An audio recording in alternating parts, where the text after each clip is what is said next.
안녕하세요. 로열로더 투자 전략가 로로쌤입니다. 네, 2018년 11월 15일 목요일, 오늘 수능 날이었죠? 야간 방송을 시작하도록 하겠습니다. 네, 전일 미증시 같은 경우는 뭐 조금 더 추가적인 하락이 나오긴 했었어요. 아래 꼬리를 조금 단 거는 다행이긴 한데, 결론적으로 기존에 언급드렸던 만큼 딱 된 거죠. 이렇게 내려와서 이 부근에서는 뭐 짧게 잡으면은 여기, 뭐 길게 잡아도 여기인데, 이 구간에서는 25,000 전후, 이 구간에서는 저점 매수가 나온다. 이게 무슨 모양이라고 했죠? 조금 크게 보여드릴게요. 이게 무슨 모양이라고요? 저점 시그널 중 하나인 역헤드앤숄더. 역헤드앤숄더.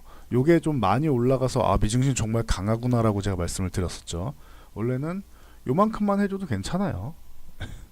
요만큼만 해줘도 괜찮은데 더 올라갔잖아요. 그러니까 미증신은 강하다. 앞으로 이런 식으로 해서 보면 되겠죠.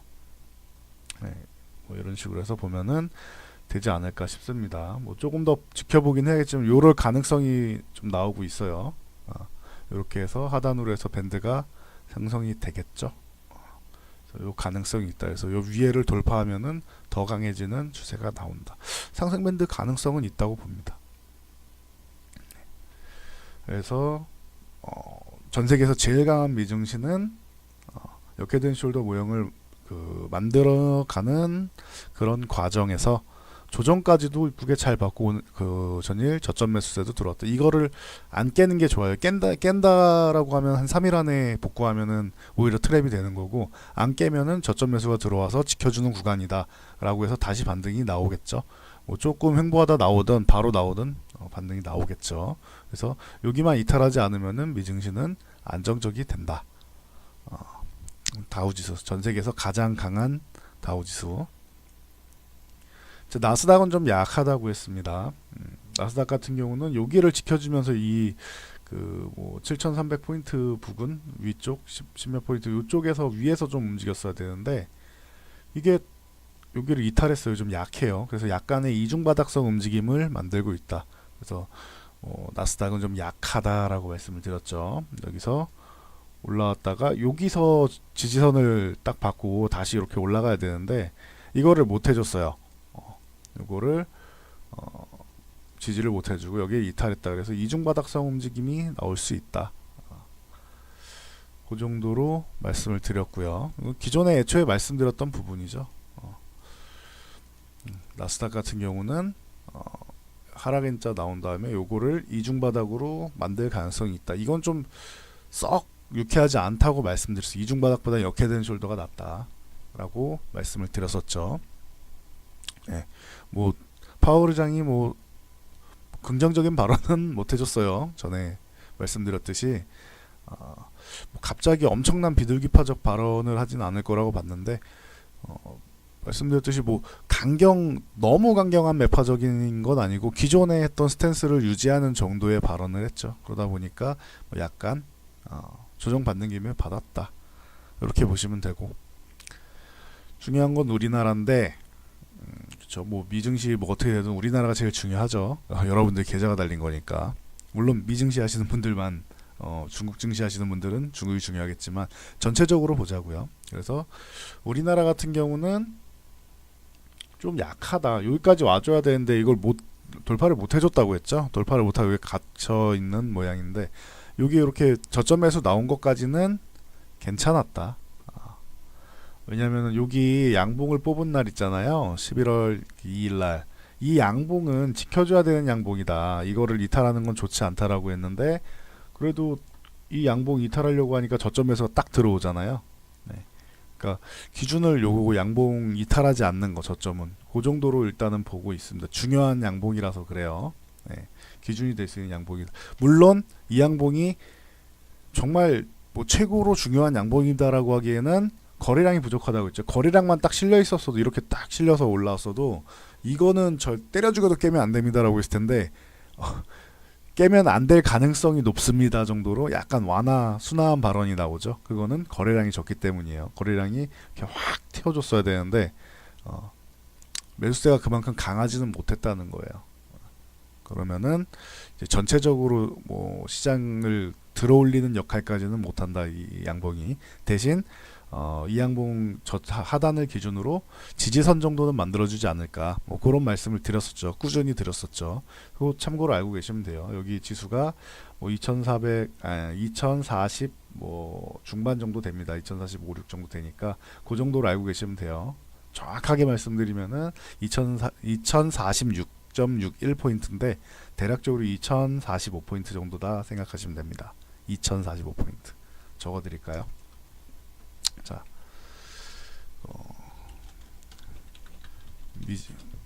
미증시 역헤드 앤 숄더 모양 완성. 미증시에서 이건 다우 지수죠. 다우 지수. 그리고 나스닥 이중바닥 가능성. 저거는 아직까지 확정이라기보다는 제가 기존의 시나리오 드린 대로 가능성을 말씀드리는 거예요. 다우지수는 역헤드 앤 숄더 가능성이 높다라고 했는데 지금 오늘까지 모양은 가능성을 보여주고 있어요. 높아요.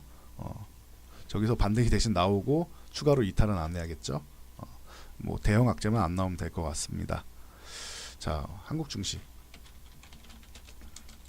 코스피는 2045포인트였죠. 아까 여기 2045포인트 여기만 이탈 안 하면 된다. 2045포인트 부근에서 저점 매수가 들어오면 급락까지는 아니고 급락까지는 나오지 않을 거고 적어도 종목 장세는 나온다. 그러니까 종목들이 전체적으로 막 약세를 보이고 막 다 박살나고 이러진 않는다는 거예요. 가는 종목들이 있다는 거예요. 먹을 게 있는 장이다. 그 정도 보시면 되고. 자, 코스닥으로 가보겠습니다. 여러분들이 더 좋아하는 코스피보다 더 좋아하는 코스닥이죠. 코스닥 같은 경우도 약해요. 우리나라는 여기를 못 넘어가고 밑에서 기고 있다. 약간 나스닥도 넘어갔다 내려온 거잖아. 그럼 나스닥보다 약한 거죠. 아쉽다라고 계속 말씀을 드리고 있습니다. 수급이 따라오질 않아요. 지금 뭐 우리나라가 특별히 좋은 게 없으니까. 뭐 트럼프가 유가 더 빠져라 주문을 외우고 있죠. 트위터로도 모두 다 주문을 외우고 있잖아요. 유가는 더 밀려야 된다. 신흥국한테는 안 좋아요. 우리한테는. 그런데 뭐 직접적으로 매우 뭐 그 우리나라의 경제적으로 큰 타격이다는 아닌데 지금 저렇게 해서 뭐 꾸준히 계속 내려가는 거는 급락하고 이런 건 좋지 않습니다. 뭐 어느 정도 안정세를 찾으면은 뭐 괜찮을 수는 있겠죠. 대신 뭐 오일머니가 들어오려면은 투자되고 하려면은 유가는 조금 더 오르는 게 뭐 전체적으로 위험 자산의 대표성이 있는 게 유가니까 뭐 안전 자산은 금하고 달러, 뭐 엔화 이런 거에 있겠죠. 참고로 알고 계시고. 자, 코스닥 같은 경우는 코스닥도 여기 뭐 하단 이것도 거래량 작다고 했죠. 그래서 여기 하단은 이탈하지 않는 게 좋습니다 했는데 대충 667 정도인데 665라고 할게요. 그냥 666.59니까 667에 가까운데 편하게 665라고 할게요. 저거 뭐 1, 2포인트 차이 중요하지 않습니다. 65포인트 부근에서 저점 매수가 들어오면 적어도 종목 장세는 나온다. 똑같은 걸 쳤죠. 네. 그래도 복사해서 붙이는 것보다는 다시 한번 치면서 여러분이 보시는 게 눈에서 잘 들어옵니다. 머리에도 잘 들어오고. 그래서 지수는 요 정도로 하시면 돼요. 삼성바이오로직스 거래정지 쇼크 의미 없다고 했죠. 의미 없다. 바이오 시밀러만 안 건드리면 되지 않을까요? 저는 이건 제 관점이라고 했어요. 바이오 시밀러가 뭐 너무 안 좋습니다 이런 게 아니에요. 그냥 제가 보는 기준에서 바이오 시밀러는 안 건드리는 게 좋다. 신약 개발 쪽이 더 낫지 않겠느냐라는 의견인 겁니다. 뭐 바이오 시밀러 산업이 망했다 뭐 이런 거 아니에요. 여러분들은 항상 뭐 말씀드리면 항상 극단적으로 생각해요. 중간도 있잖아요. 그리고 왜냐면은 뭐 아니면 더 이렇게 뭐 생각을 하시는 분들이 많은데 50%도 있고 60%도 70%도 있는 거예요. 그렇죠? 근데 저는 중립 이하 의견이라 이거예요. 웬만하면은 건드리지 않는 게 좋을 것 같다. 네, 제 의견입니다. 근데 기존부터 이거는 말씀드렸죠. 근데 어저께 다시 한번 말씀드렸죠. 그 이번 주 초에는 영상에 다 있습니다. 바이오 안 건드리고 싶다. 확인하고 싶다라고 말씀드렸고, 어제는 바이오 시밀러는 바이 신약 개발 임상 3상, 특히 글로벌 임상 3상입니다. 글로벌 임상 3상 업체 쪽으로 종목을 슬림화, 이 정도로 보면 되지 않을까. 저는 이렇게 말씀을 드렸죠. 네. 시황이라는 게 그렇게 간단하게 바뀌지는 않아요. 근데 이슈들이 하나하나 있으면은 그거에 대해서 맞춰는 가야겠죠. 맞춰는 가야겠죠. 근데 전체적인 큰 틀이 바뀌지는 않아요. 세부 내용에서 뭐 하나하나 이렇게 뭐 제롬 파월 의장이 갑자기 저렇게 매파적으로 바뀔 거라고 트럼프가 뭐 예측이나 했겠습니까? 근데 매파적으로 바뀌잖아요. 왜냐면은 미국의 경기에 따라서 이제 본인이 맞춰간다, 이런 개념이잖아요. 우리도 맞춰가야 돼요. 지금 상황이 뭐 좀 바뀌거나 하면은 그거에 맞춰서 대응을 하는 게 맞는 거죠. 예상해서 맞으면 가장 좋은 시나리오지요. 그게 뭐 우리가 노스트라다무스는 아니잖아요. 예언자는 아니다. 우리는 분석하는 사람이다. 분석가잖아요, 우리는. 그죠? 분석가죠. 그러면은 상황이 바뀌면 대응을 꼭 해야 한다. 그래서 뭐 바뀌는 상황이 있거나 하면 제가 분석해가지고 제 나름대로의 해석을 알려드리잖아요. 저희가 뉴스를 읽어드린 적은 없잖아요. 지금 뉴스를 가지고 이러이러한 현상이 나올 것 같습니다라고 분석을 해드리죠. 네. 그 뉴스를 읽어주는 거는 저보다는 아나운서분들이 훨씬 더 잘하시죠. 또박또박 그쪽에 특화되신 분들이고 프로신데, 뉴스를 읽는 건 아나운서분들이 잘하세요. 저 같은 사람 애널리스트들이 하는 거는 이제 분석을 하는 사람들이죠. 그 뉴스 내용을 가지고 앞으로 어떻게 될 것 같습니다 라는 의견을 제시하는 거죠. 그리고 뉴스가 이런 새로운 뉴스가 나왔으니까 상황이 조금 바뀌었는데 어떻게 되겠습니다 라고 제시하는 게 저희가 하는 일입니다. 그러니까 지금 상황에서 제일 급한 건 이거예요. 이거 돌파해야지. 이거 700포인트 여기 부근을 확 넘어가서 한 700 중반까지 가야 돼요. 한 4, 50 가야 돼요. 한 50 정도까지 가면 좋겠구만. 그래서 여기까지 가서 다시 한번 쉬어서 뭐 700 부근까지 내려오던지 해가지고 그 기간 조정 받고 가면은 그럼 미국처럼 되는 거예요. 미국 아까 다우지수 세다고 했죠. 미국은 여기까지 올라왔잖아요. 여기까지 올라왔다가 요만큼 내려온 거예요. 우리는 가본 적도 없죠. 지금 반등 나오면서도 가본 적도 없는 곳을 미국은 이미 저 하늘 고점 돌파해가지고, 요 저항까지도 돌파해가지고 올라갔다가 여기서 이제 전일 오늘 새벽에 마감한 증시에서 여기서 지지선 받는 것까지 나온 거예요. 뭐 물론 거기서 급락이 또 나오면은 우리랑 똑같아지는 거겠지만 그럴 가능성을 뭐 굳이 높게 볼 필요는 없을 것 같습니다. 그리고 마지막으로 수급 한번 봐드릴게요. 수급 종목들은 말씀드린 것 대체적으로 좋았었잖아요. 그러니까 종목을 굳이 언급드리기보다는 종목은 나중에 한번 정리해드릴게요. 자, 수급 같은 경우 외국인들은 쉬었잖아요. 그래서 외국인들은 코스피 주식 소폭 매도하고 선물을 좀 매도했죠. 그리고 선물 같은 경우에는 거의 우리나라 장 마감 때 그 동시호가쯤부터 쭉 밀어내린 거예요. 그래서 선물은 좀 매도를 했다. 그리고 뭐 상승 포지션 구축도 안 했고, 이 정도 너무 적잖아요, 금액이. 하락 포지션을 조금 구축을 했다. 그러니까 오늘 만약에 미증시가 밀릴 경우에는 본인들이 상승 포지션 구축해 놓은 것들이 위험할 수 있으니까 오늘 이렇게 지수 좀 올라왔을 때, 반등 좀 나왔을 때 약간 다시 한번 중립으로 돌아가겠다죠. 소폭 상승 포지션을 갖고 있다가 다시 중립으로 돌아가겠다, 이런 개념인 거죠. 그래서 상황을 보고 판단하겠다. 외국인은 그러니까 관망이에요. 지금 아직 뭐 결정된 게 없는 것 같다.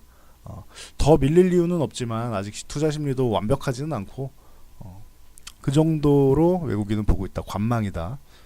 개인은 관심 없습니다. 항상 말씀드리지만 개인 투자자가 시장을 주도할 수는 없어요. 그러니까 관심이 없어요. 오히려 거꾸로 가는 게 유리할 수도 있으니까. 자, 기관 투자 같은 경우는 금투가 요즘 이렇게 매수가 좀 들어오면은 요거는 이쯤에서는 단타성 물량 단타를 저점에선 단타를 잘합니다. 투자 쪽이 저분들이 저점 부근에서는 단타를 잘하세요. 지수가 밀렸을 때 짧게 치고 거기서 뭐 물리면 대책 없겠지만 어쨌든 단타를 잘하세요. 저번에도 바닥에서 좀 사가지고 위쪽에서 다 팔아먹었죠. 그런 개념으로 지금 들어오는 거는 나쁘지 않아요. 그럼 여기보다는 좀 더 올라갈 자리가 있다고 보는 거잖아요. 700에서 밀리든 아니면 돌파해서 위에서 매도를 하던 지금은 더 갈 자리는 있다. 단기적이라도 자리는 있다. 이렇게 보시면 되겠죠. 그래서 외국인은 수급적으로 관망 아니면 단기적으로 리스크 관리 정도로 보시면 되고, 기관은 금투 중심으로 반등 가능성을 본다. 요 정도로 보시면 될 것 같아요. 딱 요 정도로 보면은 될 것 같습니다. 그래서 여러분들 뭐 장이 지금 뭐 그렇게 좋은 장도 아니고 나쁜 장도 아니잖아요. 그냥 먹을 것만 계속 나오는 장이잖아요. 종목들만. 그래서 지금 같은 경우에 다시 강조합니다. 아직도 방망이 짧게 잡자. 짧게 잡고 매매 관점. 투자하실 분들은 나중에 하셔라. 계속 말씀드리죠. 나는 이렇게 뭐 사고 팔고 하는 거 피곤해. 나는 그냥 좋은 종목 이렇게 좀 묻어두고 싶어 하시는 분들은 기다리시라고요. 물론 흔들리는 거 내가 이렇게 샀는데 여기서 샀는데 이렇게 막 흔들리는 거 잘 버티고 아무 데미지 없이 갈 수 있으면은 사도 되는데, 그런 분들은 없어요. 돈 걸린 일에서. 그런 분들은 별로 없단 말이에요.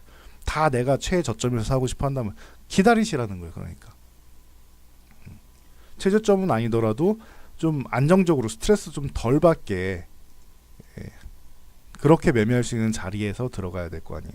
그러니까 좀 투자의 개념은 기다리시고, 짧게 단기적인 매매 스윙이나 단타 하시는 분들은 그냥 그렇게 단타 짧게 가시면 돼요. 스윙도 웬만하면 좀 짧게 가시는 게 유리하다. 이 정도로 말씀을 드리면 될 것 같습니다. 그래서 오늘 수능 날이죠. 오늘 이제 수능 본 친구들 참 이제 즐거울 텐데 그동안 고생 많이 했네요. 자녀분들 수능 보는 자녀분들 두신 혹은 친척 두신 분들 다들 이제 서로 옆에서 격려하고 마음고생 같이 하느냐고 고생 많이 하셨고요. 아이들 다 잘 될 거라고 믿겠습니다. 자, 오늘 뭐 증시도 좋았고 수능 본 친구들도 이제 홀가분하게 할 수 있는 날이니까 기분 좋게 마무리하면 좋겠습니다. 자, 오늘도 수고하셨고 편안한 밤 되시기 바랍니다.